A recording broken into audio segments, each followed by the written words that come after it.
ଅନୁଗୁଳ ଜିଲ୍ଲାର ପ୍ରାକୃତିକ ପର୍ଯ୍ୟଟନ ସ୍ଥଳ ମଧ୍ୟରୁ ଖୁଲୁଡ଼ି ଜଳପ୍ରପାତ ଏକ ଆକର୍ଷଣୀୟ ସ୍ଥାନ।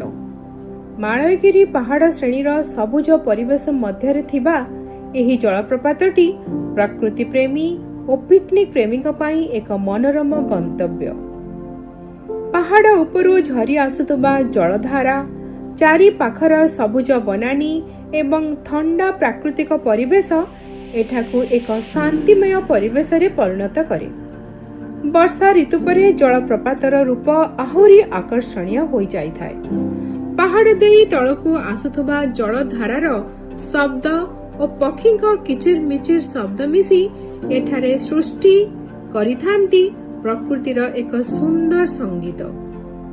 ଓଡ଼ିଶା ପର୍ଯ୍ୟଟନ ବିଭାଗ ଅନୁସାରେ ଖୁଲୁଡ଼ି ଜଳପ୍ରପାତ ଅନୁଗୁଳରୁ ପ୍ରାୟ 120 କିଲୋମିଟର ଦୂରରେ ରହିଛି। ଏହାକୁ ଦଳଗତ ପିକନିକ୍ ଓ ଆରାମ ପାଇଁ ଉପଯୁକ୍ତ ସ୍ଥାନ ଭାବେ ମଧ୍ୟ ଉଲ୍ଲେଖ କରାଯାଇଛି। ସହରର କୋଳାହଳ ଠାରୁ ଦୂରେ କିଛି ସମୟ ପ୍ରକୃତି ସହିତ ବିତାଇବାକୁ ଚାହୁଁଥିଲେ ଖୁଲୁଡ଼ି ଜଳପ୍ରପାତ ଆପଣଙ୍କୁ ନିଶ୍ଚିତ ଭାବେ ନୂଆ ଅନୁଭୂତି ଦେବ।